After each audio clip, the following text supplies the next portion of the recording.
Ilocos Sur.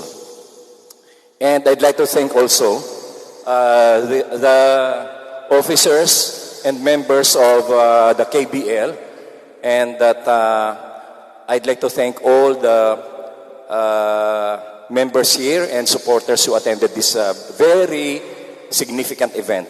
And I'd like to thank also the media for coming over and covering this event.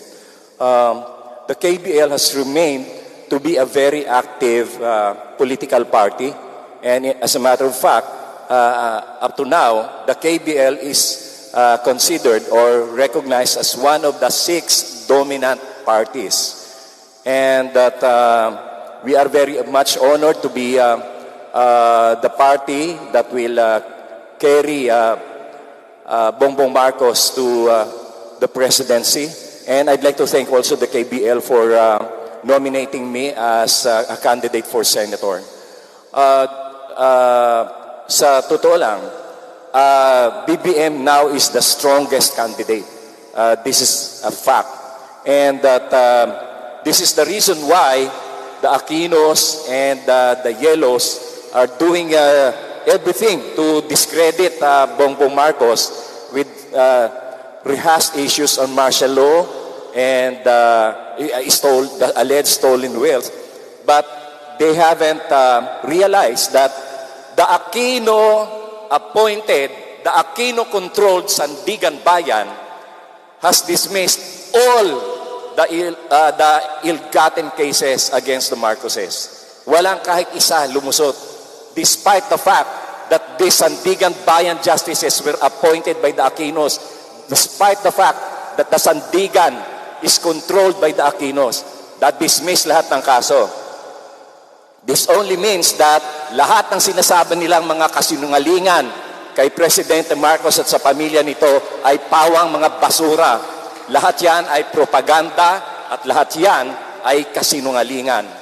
Kaya ngayon, a lot of majority now of the Filipinos have realized that all of these are propaganda, all of these are brainwashing, all of these are indoctrination of the Aquinos and the Yellows. In fact, they have resuscitated their propaganda against the Marcoses by this Ateneo and Martial Law Museum.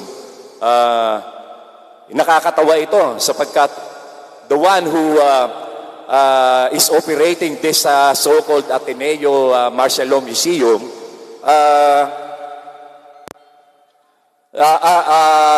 is someone who was not even born during the time of martial law. I am very much sure that this fellow is a communist and a scholar of National Democratic Front. The only reason why this martial law rehashed issues are being resuscitated is because the NDF, the Aquinos, and the Yellows are very afraid. They are now shivering that Bongbong Marcos is the strongest candidate. In a survey in Central Luzon done by congressmen, Bongbong landed with 27% survey score. And the next is 20%, and the next is 18%, and 11%. And I will not mention the names. In an internal survey in Angeles City, Bongbong got 28%, and the second is 18%, with a 10% margin. And even in the survey conducted by the Liberal Party, Bongbong came out number 1. Oh. Kaya takot na takot sila sapagkat ang mangyayari dyan, kapag pagka nakaupo na si Bongbong Marcos, lahat ng kasinungalingan nila, all their narratives about the martial law, about the ill-gotten cases, about the human rights violations, all of this will be refuted, and all of this will be proven to be lies, propaganda, and indoctrination. You might wonder why the NDF and the Communist Party is still rehashing these issues. Ganito kasi yan.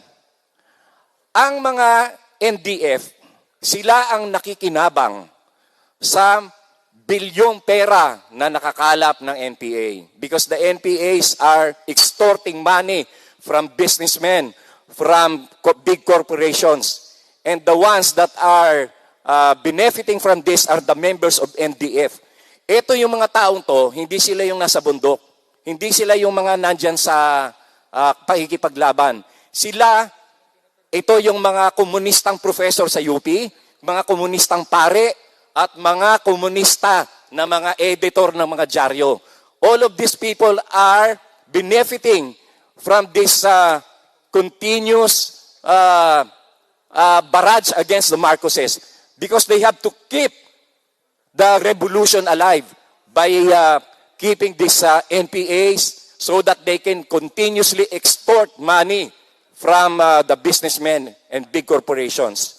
Yan lang ang dahilan kung bakit nila laging pinapaulit-ulit itong issue dito sa martial law, itong issue sa mga Marcoses. Kasi pinagkakakitaan nila. You would wonder why some of the professors in UP who only teaches 2 or 3 subjects, how do they survive?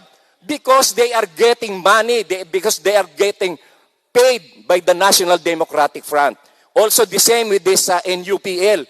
Most of these lawyers are no client, no case lawyers na nagpupunta lang dyan sa NUPL kasi palagi silang may sweldo galing sa NDF. And the same also with the flag lawyers.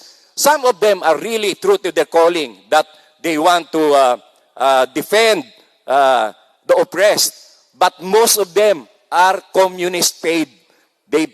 They are getting money from the communists.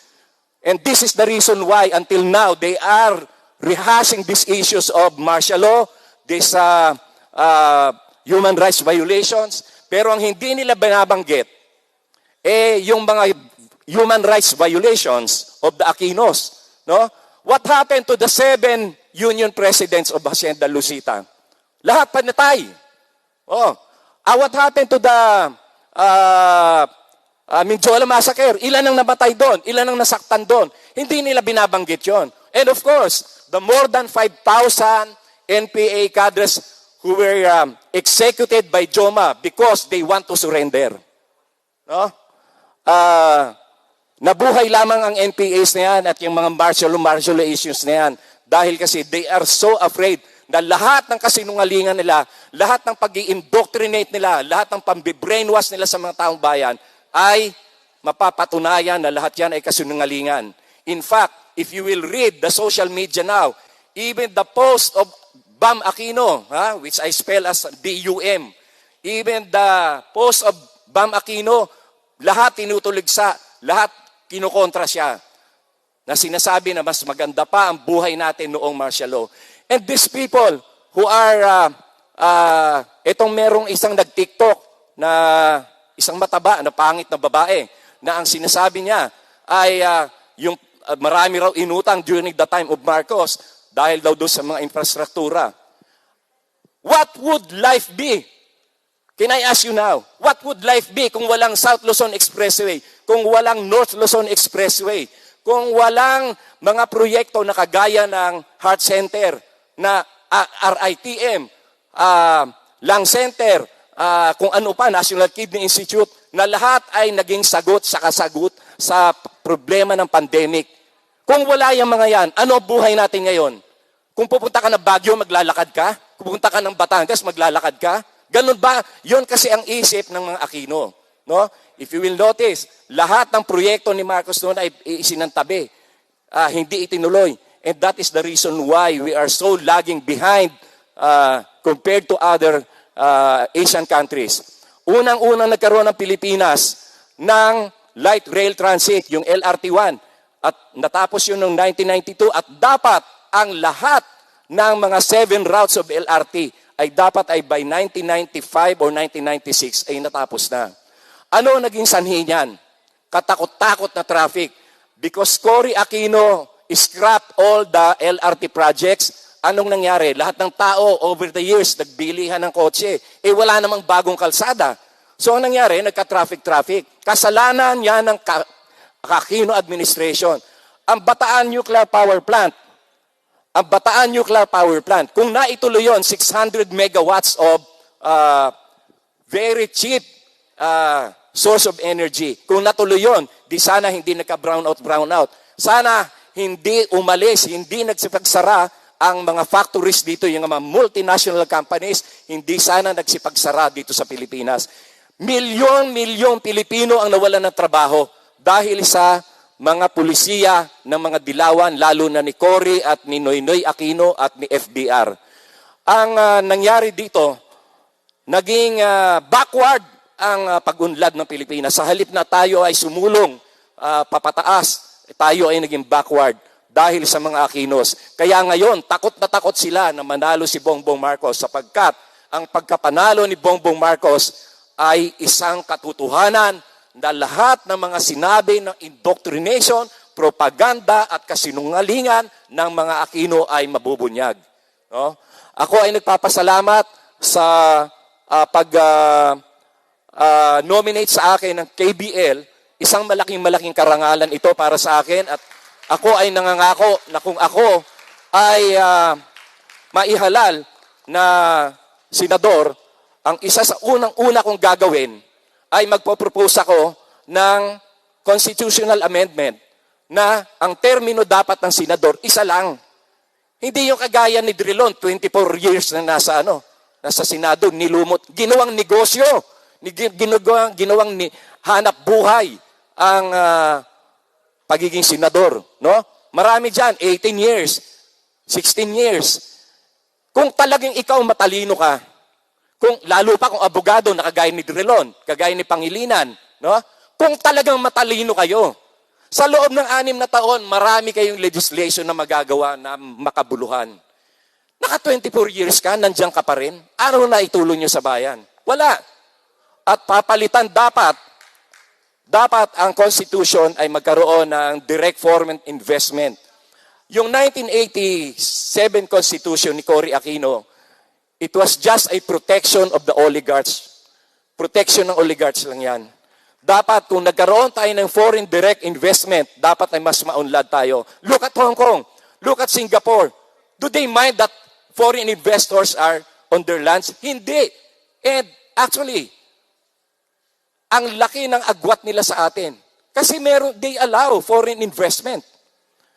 And dapat, ang isa pang pagbabago sa Constitution that I will propose is the one slate of President and Vice President. Dapat ang President at Vice President, isang ticket lang. The vote for the President should be a vote also for the Vice President. Para hindi kagaya ng nangyayari dito. Ang Vice President ay bangayan ng bangayan at wala na ginawa kundi siraan yung ginagawa ng administrasyon. Kasi gustong magpabida. And another legislation that I will propose is the lowering of the electricity or energy. Paano natin pwedeng gawin yan? Sa ngayon, tututulan talaga yan ng mga oligarko. Pero there is a formula for this that everybody will be happy. The citizen will enjoy a lower rate of electricity and at the same time, the oligarchs will be happy with the return of investment. By putting a cap and putting a limit on the revenues that they can get, on the profit that they can get. Ang ayaw lang naman nila, yung total ay tanggalin mo. Pero kung yan, ay bibigyan mo ng magandang compromise yan, we can do it. Sa ngayon, ang nangyayari, the Filipinos are the modern slaves. We are the modern slaves for working hard only to pay for the basic utilities like electricity, water, toll gate, gasoline. Lahat yan nagmahal, kagagawan ng mga dilaw. Kaya yung pagbabalik sa Malacanang ng isang Marcos ay isang signales na magkakaroon uli tayo ng magandang buhay. Mabuhay si Bongbong Marcos! Mabuhay ang KBL! Maraming salamat.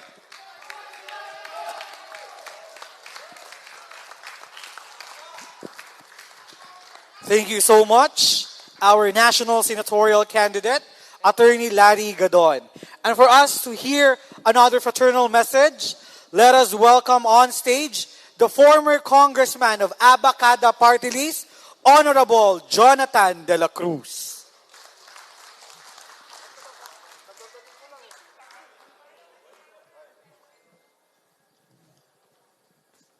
Kadadating ko lang eh.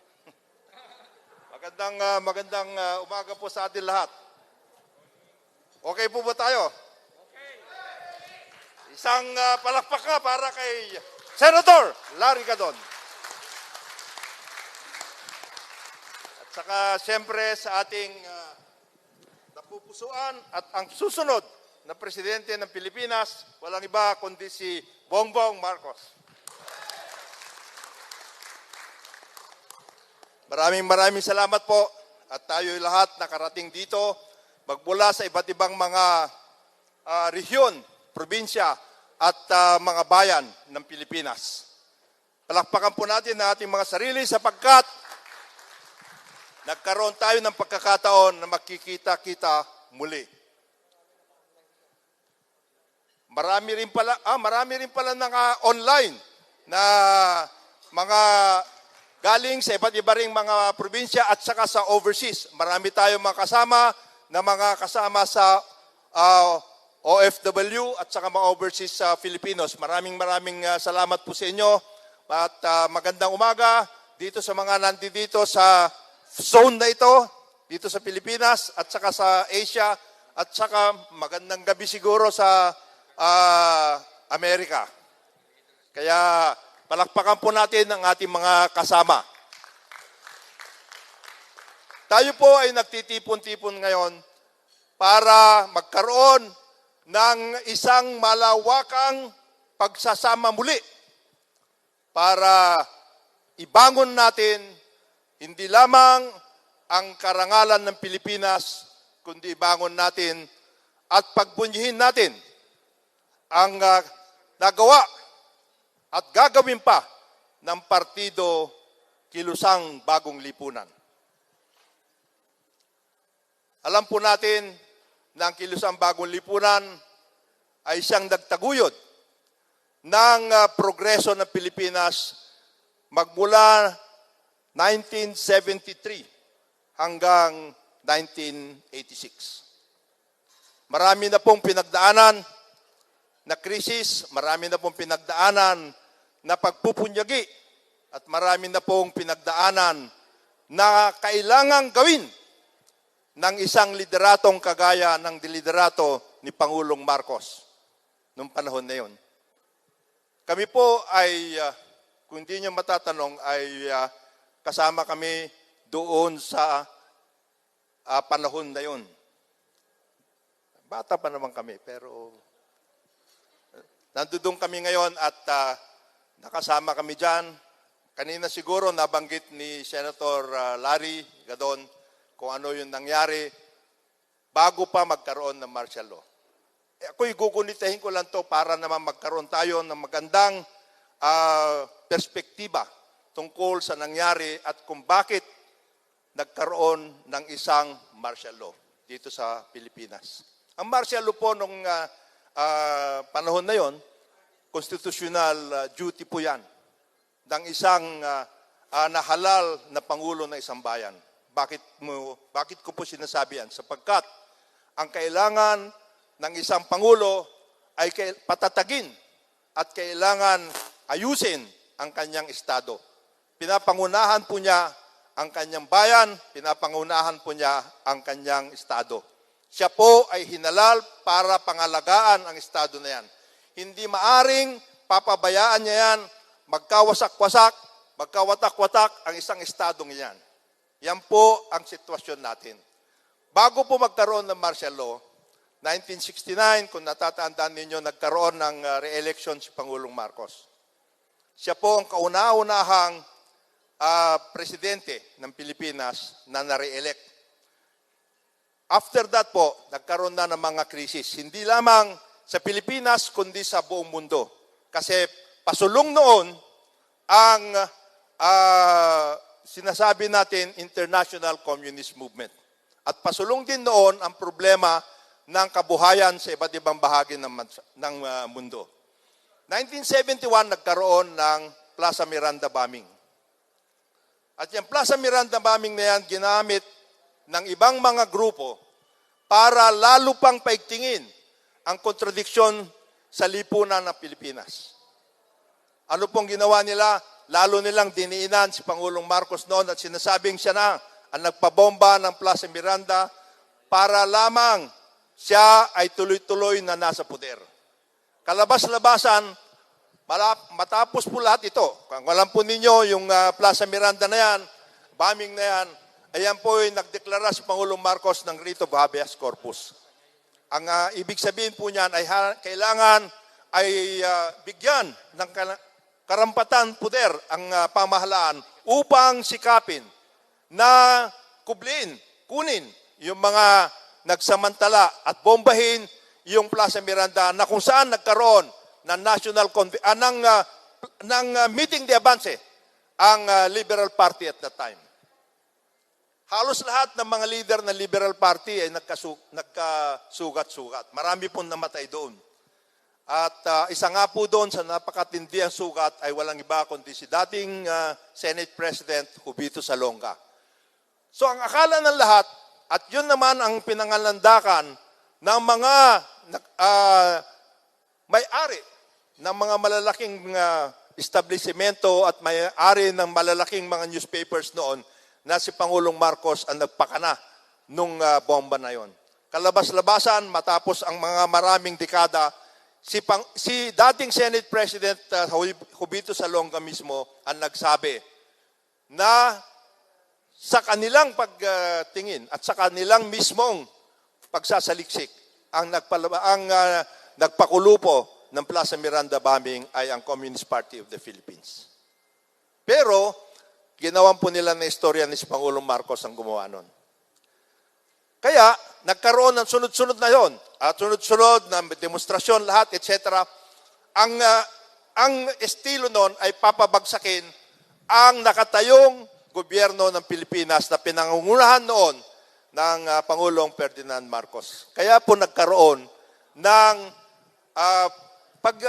pag-iisip ang Pangulong Marcos noon at inisip niya kung papayagan niya na tuloy-tuloy yung ganon na mangyayari sa Pilipinas, babagsak ang Pilipinas. Meron po tayong communist insurgency, meron po tayong secessionist movement sa Mindanao, at meron criminal activities, at siyempre ang mga oligarko at that time ay talagang gusto na nilang pabagsakin si Pangulong Marcos. Kaya bilang presidente, ang kanyang responsibilidad, ang kanyang mandato ay kailangan patatagin niya ang Pilipinas at kailangan salbahin niya ang Pilipinas sa pagkawatak-watak. Yan po ang istorya bago nagkaroon ng martial law.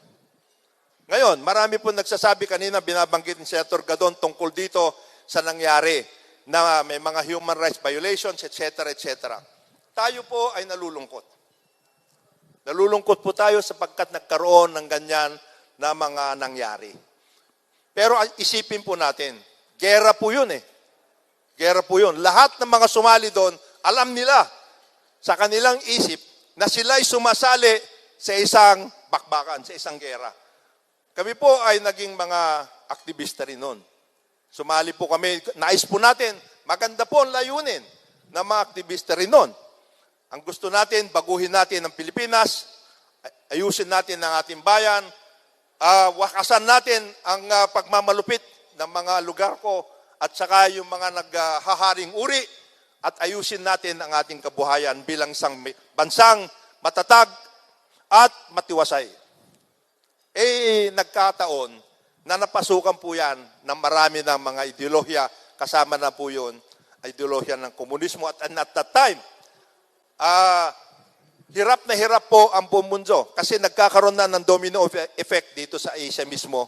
At pati ang Amerika ay inayunan ang pagdedeklara ni Pangulong Marcos ng martial law sapagkat natatakot sila na ang Pilipinas ay magiging isa sa mga maapektuhan ng domino ng pagsulong ng komunismo sa buong mundo. Gaya ng binanggit ko, marami po namatay, marami po nagkaroon ng problema, kahit nalulungkot po tayo. We share the sadness of families and friends who were caught in the battles. Hindi lang po sa mga aktivista, hindi lang po doon sa mga sumali sa NPA halimbawa, kundi pati yung mga sundalo. Marami rin naman pong sundalo, marami pong sibilyan ang namatay doon. At tayo po ay, gaya ng binanggit ko, nalulungkot na nangyari yon. Kaya lang ang bayan natin at that time, kailangan sakipin natin sa problema na yan. Kaya nagkaroon ng ganyan martial law. Pero, hindi lang po yung istorya ng martial law. Bagamat tayo po ay nalulungkot, bagamat tayo po ay nanghihinayang na nagkaroon pa ng ganyang bakbakan, ang martial law rin po nagdala sa atin ng kaayusan. Nagkaroon ng disiplina ang bayan. Nagkaroon po ng maayos na economic activities. Gaya ng binanggit kanina ni Larry, ni Senator Gadon, nagkaroon po ng napakarami na immediately mag-aayos ng isang bayan sapagkat ang nais po nun ni Pangulong Marcos ay magkaroon ng isang bayan na disiplinado, matiwasay, at makahulugan ang pamumuhay ng ating mga kababayan. Ano po yung mga ginawa niya? Energy Development Plan, yung pag-aayos po ng ating infrastruktura, pag-aayos po ng ating agrikultura, pag-aayos po ng ating edukasyon, pag-aayos po ng ating kultura mismo, pag-aayos po ng ating pakikipaisa sa ating mga karatig bansa. Napakarami pong mga inisyatiba ang ginawa ni Pangulong Marcos. Kasama na po yan yung pagkakaroon ng pagbabalangkas ng pakikipag-isa at pakikipag-naig, hindi lamang sa ating mga tradisyonal na mga kasama, kagaya ng Estados Unidos at saka mga European nations, kundi tayo, si Pangulong Marcos din po nagumpisa para magkaroon tayo ng relasyon sa China, para magkaroon tayo ng relasyon sa Russia, para magkaroon tayo ng relasyon sa iba't ibang bansa sapagkat ang kanyang tinatahak noon ay isang foreign policy na makakasama ng buong mundo ang Pilipinas at makakasama tayo bilang isang matatag at mahusay na bayan sa community of nations na sinasabi natin. Gaya ng binanggit natin, nangyari na po yan.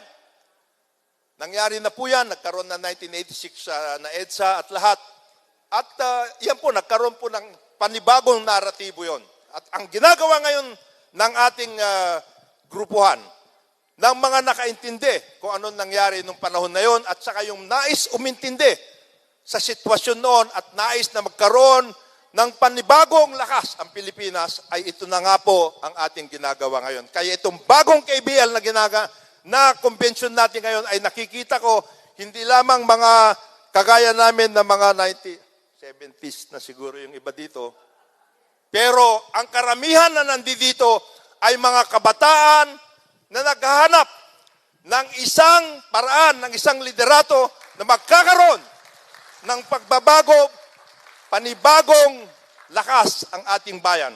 Yan po natin, matusubukan ang ating mga grupo dito sa leksyon na nakuha natin, nakukuha natin at makukuha pa natin sa ating kasaysayan, magbabagong liwayway, magkakaroon ng bagong liwanag ang ating buhay dito sa ating bayan.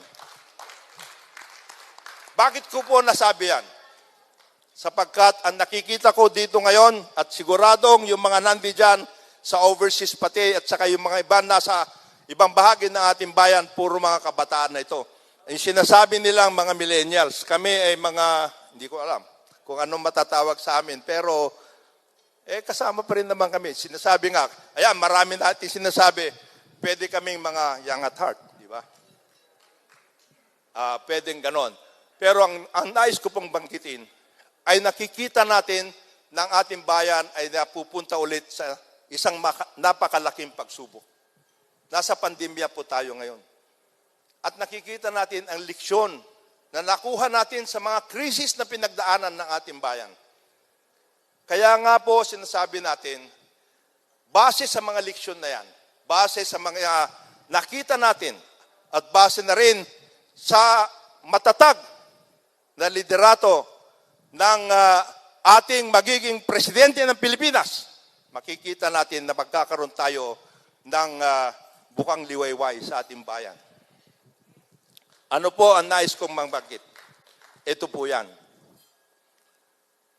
Si Senator Marcos, 8 years old po yan, pumasok sa Malacanang nung pumasok si Pangulong Marcos, 1965. 64 years old na po siya. Kung titignan natin, parang ano lang to, 35. Nakita naman natin sa kagapuhan na lang, halos pareho na lang sila ni Larry. Palakpakan natin silang dalawa. Pero hindi ho natin dinadaan ito sa pagkagwapuhan. Ang pinag-uusapan po natin, ito bang dalawang ito? Yung ating mga pinapanukala na magiging leader na ating bansa. Si Bongbong Marcos bilang Presidente ng Pilipinas at Larry Gadon bilang Senador ng Pilipinas, sila ba ay mga subok na leader? Yes or no? Kaya mababanggit po natin, ang KBL sa ngayon, ang kilusang bagong lipunan ay ang mga leader nito, kagaya ninyo, kagaya ng ating pinapanukalang maging presidente at senador ng Pilipinas, ay subok sa krisis. Kaya mababanggit po natin, ang magiging Pangulo natin ay hindi lamang nagdaan sa krisis, subok sa krisis. Bakit po sinasabing subok sa krisis? Sapagkat sa ilalim, sa gitna ng lahat ng mga pagbabatikos sa kanila, sa gitna ng lahat ng pagbabatikos sa ginawa ng kanyang ama, sa ginawa ng kanyang ina, sa ginawa ng kanilang pamilya, ay matatag pa rin siya at matibay. At hanggang ngayon nagdadala ng pagiging leader na magbibigay liwanag sa lahat ng pwede nating gawin na maganda para sa ating bayan. Siya po ay isang leader na subok sa krisis, naging ano po siya, naging gobernador, naging representante, naging senador, naging envoy. Siya po ay pinadala ng Pangulong Marcos sa iba't ibang mga bayan upang ipamahagi ang pagkikiisa ng Pilipinas sa mga bayan na yon. Siya po ay subok. Subok po siya sa krisis, subok po siya na leader, at alam niya ang pwede niyang gawin. Nagdaan na po siya dyan. At bakit tayo nandito? Nandito po tayo sapagkat nais natin ipahatid sa Kanya na naniniwala tayo na sa Kanyang liderato magkakaroon ng makabagong Pilipinas, isang pagbabago na makatao. Isang makataong pagbabago ang dadalhin po ng liderato ni Presidente Bongbong Marcos. Palakpakan po natin siya. Ano pong ibig sabihin niya? Naintindihan po niya. Naintindihan po niya ang problema ng bayan. Una po, nakikita naman po niyo siguro yung kanyang mga vlog. Nababanggit niya doon. Saan tayo? Anong gagawin natin? Nandito tayo ngayon sa krisis ng pandemya. Uunahin po natin ito. Ano po ang kanyang gagawin dito? Meron po siyang mga pinapanukala. Mayroon po siyang pinapanukala para tayo makaahon sa pandemya nito. Ano pa po ang mga nababanggit niya? Nababanggit po niya yung tungkol sa pangangailangan sa kalusugan, nababanggit niya pangangailangan sa agrikultura, nababanggit niya pangangailangan para sa pagkain, nababanggit niya pangangailangan para sa infrastruktura at iba pang mga pangangailangan, basic na pangangailangan ng bayan. Pero maliban pa po doon, ang importante po ay magsasama-sama tayo para iahon natin muli ang ating bayan. Nakita naman po ninyo siya. Bagamat siya ay binabatikos, bagamat ang kanilang pamilya ay binabatikos, ay hindi po siya, hindi po natin siya naringgan ng isang salita man lamang ng benggansa. Wala po sa isip niya na may benggansa. Wala. Makikita po natin siya, napakahinahon, alam niya na hindi dapat ginagawa yon sapagkat ang nais natin, sama-sama po tayo, iisa po tayong bayan, iisa po tayong bansa na nangangailangan ng pagkalinga sa ngayon at ang kailangan tayong lahat ay magsama-sama. Hindi po siya nagsasabi na ito, ganito dapat, hindi po siya naninira. Kung may mga iba na ang tingin nila ay masama ang mga naging patakaran o nagawa ng mga Marcoses, ang sinasabi niya palagi, nangyari na po yun. Tayo'y nalulungkot kung masama man ang nangyari noon. Kaya lang, nangyari na po yun eh. Wala na po tayo magagawa sa ngayon. Ang kailangan natin sa ngayon, magkikita-kita tayo, magsasama-sama tayo, at tuhakin natin ang isang landas na makakatulong sa atin para bumangon muli at magkaroon ng panibagong bukas para sa ating bayan. Yan po ang kanyang tinatahak sa ngayon. Hindi po siya tumitingin na kailangan benggansahin ko ito, kailangan lipulin ko ito. Hindi po ganon. Ang ating pinag-uusapan sa liderato ng ating magiging Pangulo, Pangulong Bongbong Marcos, ay pagkaisahin ang bayan. Lahat ng mga naging problema ng ating bayan, kung sila man ay nagkamali, nagkaroon man ng mga problema dati, ay leksyon po ang ating pag-uusapan. Anong leksyon natin dito? Para hindi na natin maulit yung mga pagkakamali kung mayroon man, at para ang ating panibagong ayusin at ang ating pag-ibayuhin ay yung mga magagandang nangyari sa ating bayan, sapagkat sa ngayon, ang kailangan po natin ay isang bayan nagkakaisa, isang bayan magkakaroon na panibagong bukas, at isang bayan na magkakaroon ng pagbabago at pag-unlad na makatao para sa ating mga kababayan.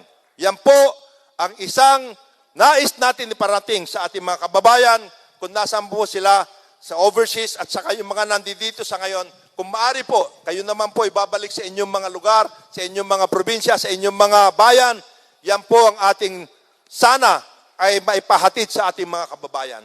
Isang matatag na liderato, isang lideratong subok sa krisis, isang lideratong hindi mapagbenggansa, isang lideratong naghahanap ng pagkakataon para mapag-isa ang ating bayan, at isang lideratong naghahanap ng pagkakaisa para sa atin lahat, para tayo ay bumangon sa ating mga problema, sa ating mga kinasadlakan, sa pandemya ang ating hinaharap sa ngayon, sa krisis na hinaharap natin ngayon, para magkaroon ng isang makataong pagbabago at pagunlad sa ating bayan.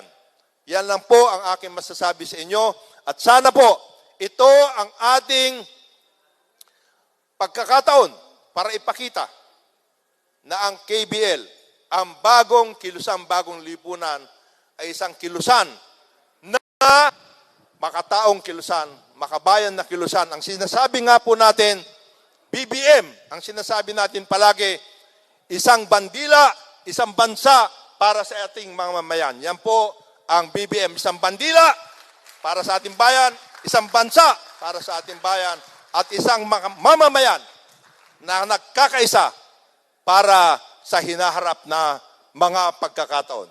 Yan po ang masasabi ko, at nagpapasalamat po ako, binigyan niyo ako ng pagkakataon na makapanaig sa inyo. Tuloy-tuloy po natin dito, sapagkat umpisa pa lang po ito. Tayo lang po ay ating pinaparating sa ating magiging presidente, sa ating magiging senador. Pinaparating natin ang taus-puso natin pakikisa sa kanila na sana harapin natin ang bukas na nagkakaisa, harapin natin ang bukas na matatag, disiplinado, para mapanalo ang ating mga kandidato, hindi lamang ang ating mga kandidato, kundi ang ating mga pinagpipitagan, pinag-aayos na programa ng bayan para sa hinaharap natin lahat, para sa isang matiwasay, disiplinado, at makahulugang bukas para sa ating mamamayan. Maraming salamat po sa inyo. Tuloy-tuloy po natin ito, at sana pagpalain po tayo ng may kapal. Maraming salamat po.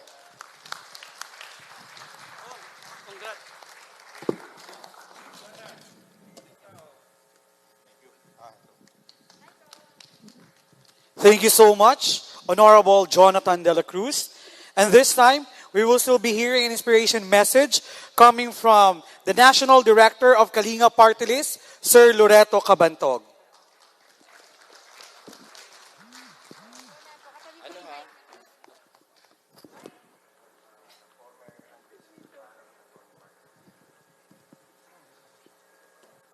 Magandang umaga po sa inyo pong lahat.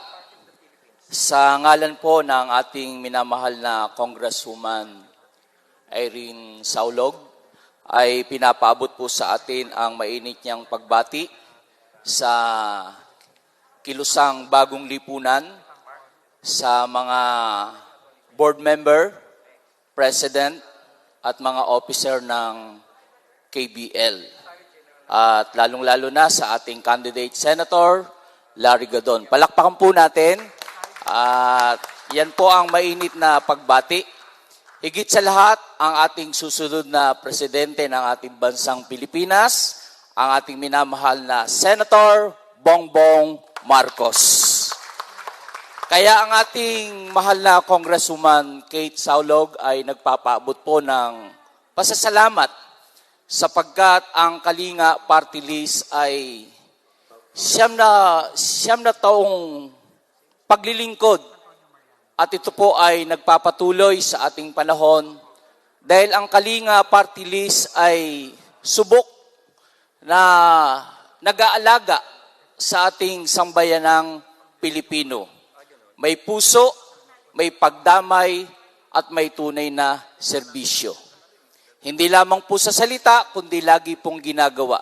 At katunayan, siya po ay nais na makarating sa dakong ito sa dahilang napakarami pong ginagawa ay pinapaabot na lang po ang kanyang mainit na pagbati sa ating KBL.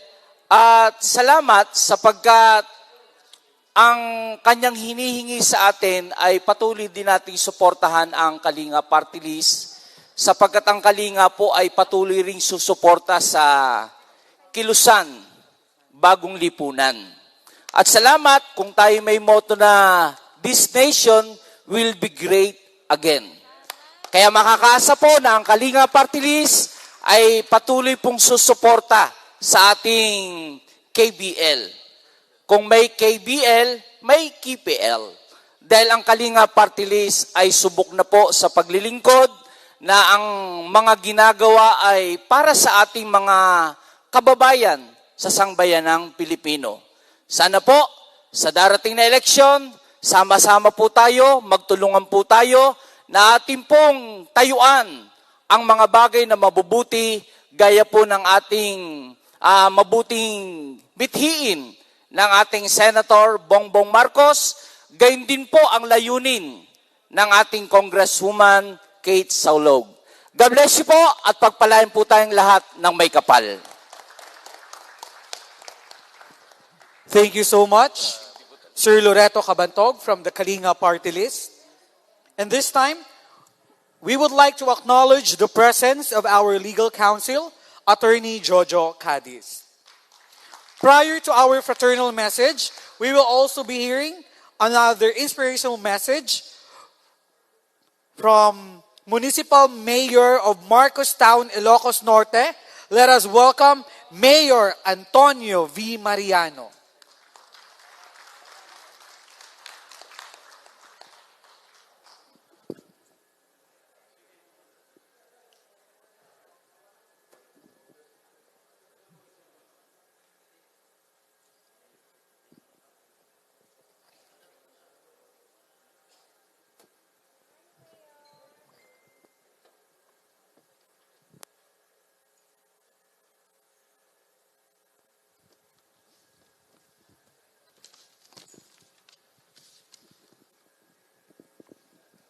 Good morning sa ating lahat and congratulations to the new officers of the Kilusang Bagong Lipunan.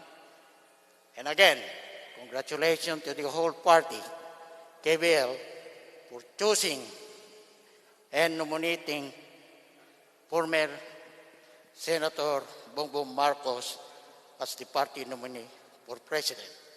And Attorney Gadon as for Senate.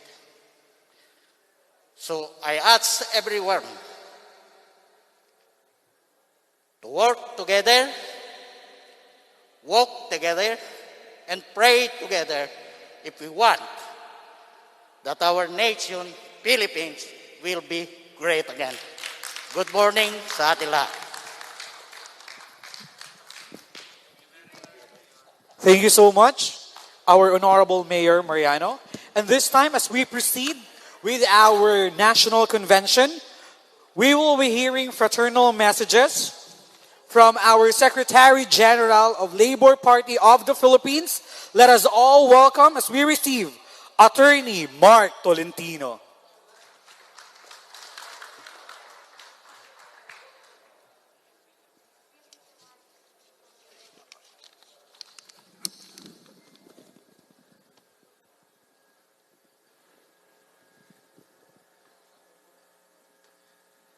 Good morning to Congressman Jonat and sa lahat po ng mga members ng KBL, to our Senator Larry Gadon, and to our President-to-be, the next President of the Republic of the Philippines, Senator Bongbong Marcos.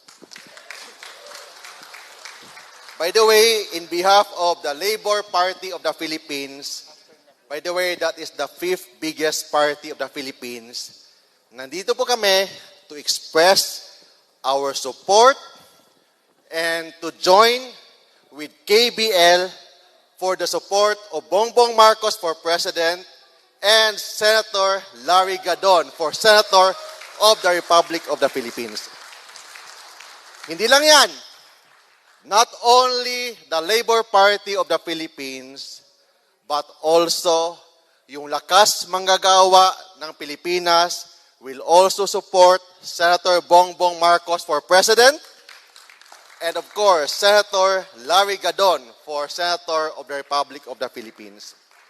Hindi lang yan, meron pa. Yung aking party list, yung Aasenso party list, nanalo noong 2016, hindi po napalad noong 2019, and hopefully, with the support of Labor Party, with the support of KBL, with the support of Bongbong Marcos and Senator Larry Gadon, Aasenso Party List will also support BBM for President of the Philippines and Senator Larry Gadon. Why Bongbong Marcos? Why Larry Gadon? And why Bongbong Marcos ang aming suportahan for President of the Philippines? First, nakita po namin yung pagmamahal niya sa bansang Pilipinas. Nakita namin na siya yung karapat-dapat maging presidente ng Pilipinas. He looks very presidentiable, and I'm sure through Senator Bongbong Marcos, this nation will be great again. Thank you and good morning.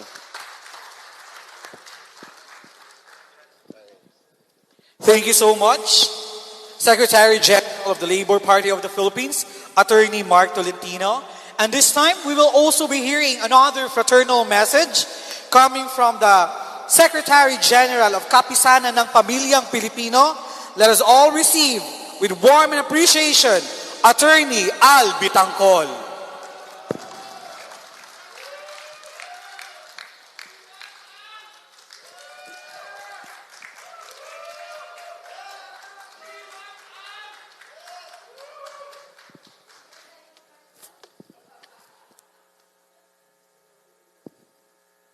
A pleasant and a warm morning to all our fellow advocates and believers that this nation will be great again. Isang magandang umaga sa ating mga kasama na naniniwala na ang bansang ito ay magiging dakilang muli. Isang pagbati sa mga opisyal ng Kilusang Bagong Lipunan, sa ating kaibigan, Congressman Jonathan de la Cruz, sa aking matalik na kaibigan, Attorney Larry Gadon, at sa lahat ng mga kasamahan natin dito, lalong-lalo na po sa media. I will be reading a fraternal message of support and endorsement on behalf of the Katipunan Pamilya Pilipino, its Chairman Emeritus, Don Ramon Pedrosa, its National Chairman and President, Dr. Rick Fulgencio IV, and its million-strong members. Babasahin ko po ang isang pangkapatirang mensahe ng pagsuporta at pagkatig sa ngalan ng Katipunan Pamilya Pilipino, iginagalang na tagapamuno Don Ramon Pedrosa, Pambansang Pinuno at Pangulo Dr. Rick Fulgencio IV, kabilang ang mahigit 1 milyong lakas na kasapi nito. The Philippines had returned to its status as the sick man of Asia, the worst state it could be since the 1970s. The Filipino family, the basic unit of the society, had been relegated to the sidelines, neglected and shunned, especially during these times of the pandemic. There is a need, more than ever, to lift up the Philippines to where it should be. There is a need to make this nation great again. Ang Pilipinas ay nagbalik sa katayuan nitong nag-iisang taong may sakit sa Asia. Pinakamalubhang antas magmula noong dekada 70. Ang pamilyang Pilipino, ang pangunahing bahagi ng lipunan, ay natapon sa isang tabi na pabayaan at kinaligtaan, lalong-lalo na nitong panahon ng pandemya. Ngayon, higit sa lahat, ay kailangang itaas ang ating Pilipinas kung saan ito nararapat. Kinakailangan gawin ang bansang ito na maging dakilang muli. Who could make this aspiration a reality? Sino ang makakapagpapatupad ito na maging totoo? The Katipunan Pamilya Pilipino believes that there is only one man who can lead this country to prosperity. There is only one man who can steer this nation to economic recovery. There is only one man who can be a beacon in the restoration of moral values, and there is only one man who can make us Filipinos proud once again. Ang Katipunan Pamilya Pilipino ay naniniwala na mayroong iisang nilalang na mangunguna sa ating bansa sa daan ng kasaganaan. Iisa lamang ang taong magpapatnubay sa pagbawi ng ating pangkabuhayan. Nag-iisa lang ang magsisilbing ilaw upang manumbalik ang pagpapahalagang moral. Iisa lamang ang pinunong gagawing ang mga Pilipino ay maipagmamalaking muli. There can only be one man. And this man is none other than Ferdinand Bongbong Marcos. Iisa lamang ang maaaring gumawa ng lahat ng ito. Walang iba kung hindi si Ferdinand Bongbong Marcos. We join the Kilusang Bagong Lipunan in proclaiming the candidacy of Bongbong Marcos as the next President of the Republic of the Philippines. With the blessings of Almighty God, this nation will be great again. Nakikiisa kami sa Kilusang Bagong Lipunan sa pagpapahayag ng kandidatura ni Bongbong Marcos bilang susunod na Pangulo ng Republika ng Pilipinas. Sa tulong at basbas ng makapangyarihang Diyos, ang bansang ito ay magiging dakilang muli. Let me digress from what I am reading. Let me depart from the fraternal message of the Katipunan Pamilya Pilipino. Ako po ay lilihis ng sandali sa aking binabasang mensahe ng Katipunan Pamilya Pilipino. Ang lahat po ng ating pagbibigay dito, all of those things that we give praise to, ay para lamang po kay Bongbong Marcos. Subalit, mayroon pa pong isang tao rito na dapat nating bigyang pugay. Ang susunod na mataas na opisyal ng Republika ng Pilipinas, Attorney Lorenzo Larry Gadon.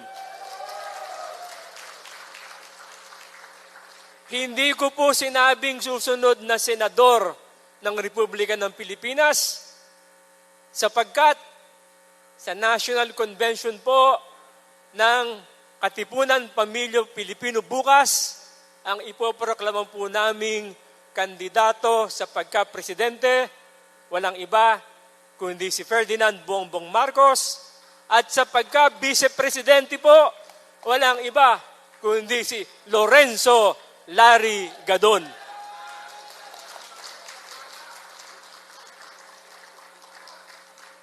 Mabuhay po tayong lahat. Mabuhay ang Pilipinas. Maraming salamat po.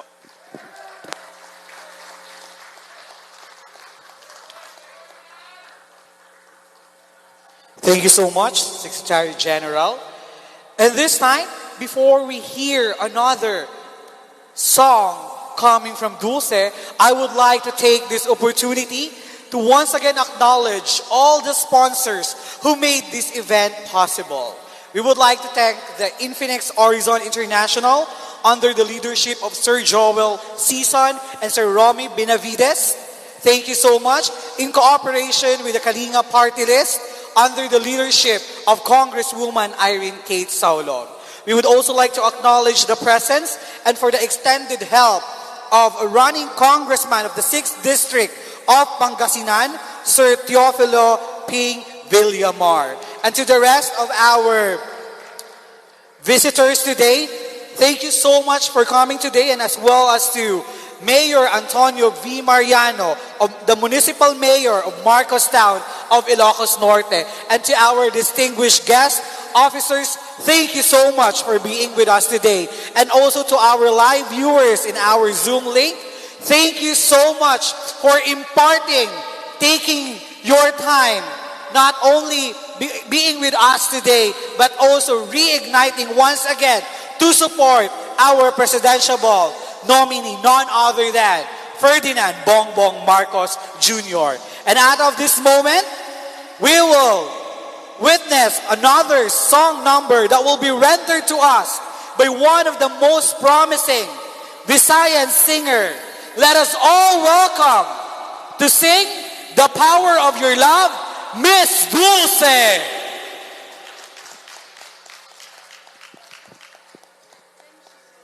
Salamat po. Pero saan ako promising? Luma na po ako. Sige, darling. Sana yung ating tugtog. Yes, those who hope in the Lord will renew their strength. They will soar on wings like eagles. They will run and not grow weary. They will walk and not be faint. Lord, I come to you. Let my heart be changed, renewed, flowing from the grace that I found in you.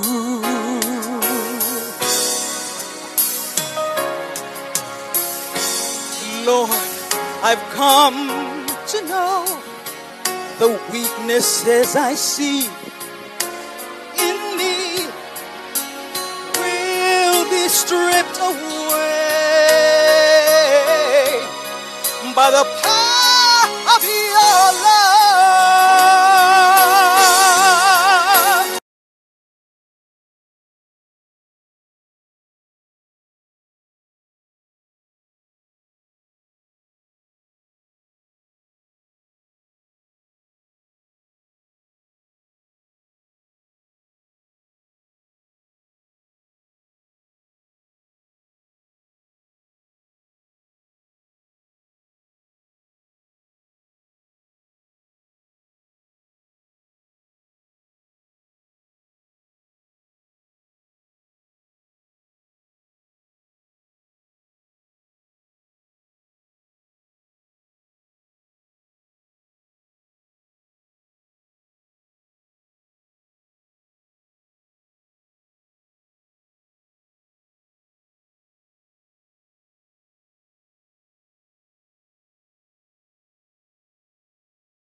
the Lord. Hallelujah. Thank you so much, Miss Dulce, for the very wonderful spirit-filled singing of the power of your love. And before we're going to move to our closing remarks this morning, I would like to take this opportunity to thank all the television networks, radio stations, and Manila and newspapers, SMNI, DZAR, DWIZ, ABS-CBN, PTV4, TV5, Net25, UNTV, DZRH, RMN, PNA Benjamin Pulta, Manila Bulletin Ben Rosario, Manila Times, Manila Standards, National Press Club Paul Gutierrez, Benedict Abaygar, Filipino Mirror, Radio Pilipinas RP1, Agila News, DWLL, Saksi Tabloid, People's Tonight, People's Journal, Daily Tribune, Rappler, and CNN Rex Remesio. Thank you so much for covering the KPL Party National Convention. And this time, as we move forward to our closing remarks, let us all welcome on stage once again. But prior to that, we would also like to thank our media friends who are with us this morning.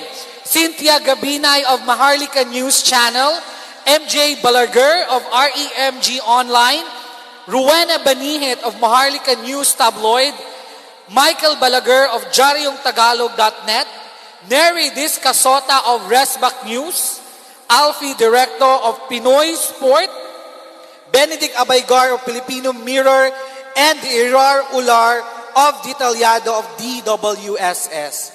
Thank you so much for being with us this morning. And before we proceed, once again, let's all receive with warmth and appreciation our national senatorial candidate for his closing remarks, none other than Attorney Lorenzo Larry Gadon.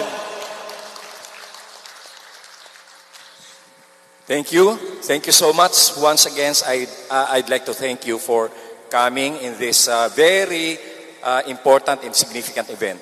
I'd like to thank also KBL, Honorable Efren Rafanan, our President, and our officers like Attorney Julius Magno and si Attorney Phil, ICC General Phil Villamar, who is our candidate for Congressman in Pangasinan 6th District, and si Mike David, who was very active in the KBL and in fact in one of the organizers of this event, and also our Secretary General Pia J. Gandol, no? And all the other officers of the KBL. And I'd like to thank Dulce for that fiery and dynamic performance. In fact, si Dulce po, kahapon ko lang na nasabihan. And because Dulce and Bernard, the husband, love BBM so much. And they love Madam Imelda so much, whom they call Nanay. No? Mahal na mahal nila ang pamilyang Marcos. And actually, Bernard here is very active in the campaign of BBM for President. And napakarami na niyang mga chapters na established from north to south. No? Pati yung ating mga kapatid na Muslim dyan sa Mindanao ay nabuo ni Brother Bernard. Maraming salamat, Brother Bernard. And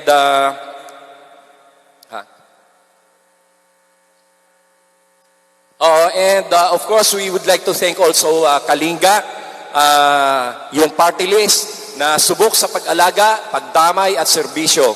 Mabuhay kayo, Kalinga. At maraming salamat sa inyong pagtulong dito sa event na ito. And as I have said,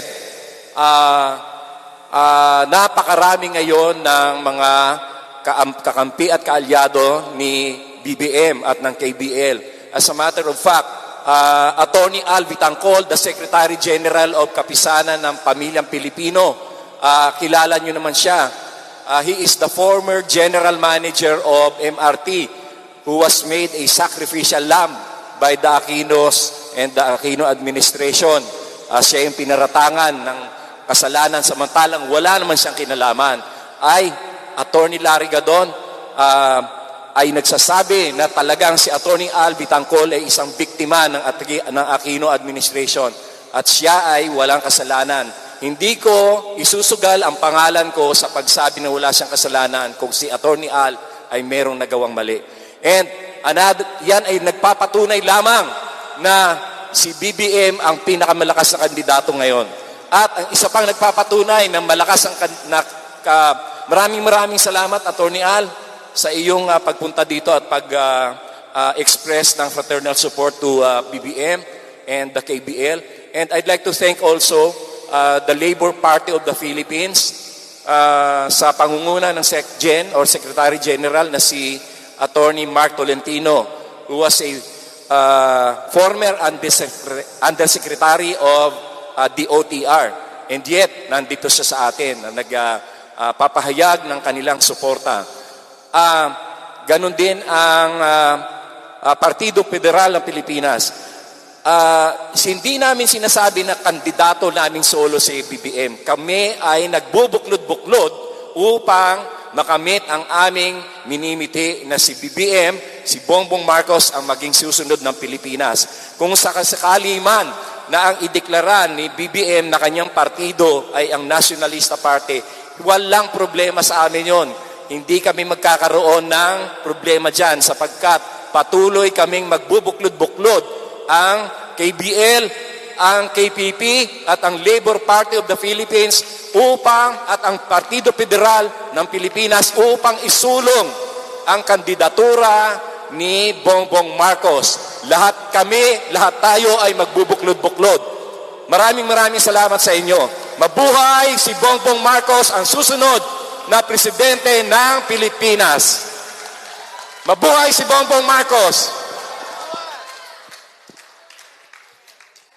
Thank you so much for your closing remarks. Our senatorial candidate, Attorney Lorenzo Larry Gadon. And now, before we're going to end with our closing prayer, I would like to take as well this opportunity to once again thank our major sponsors for making this event possible. Infinix Horizon International under Sir Joel Season and Sir Romel Benavides in coordination with the Kalinga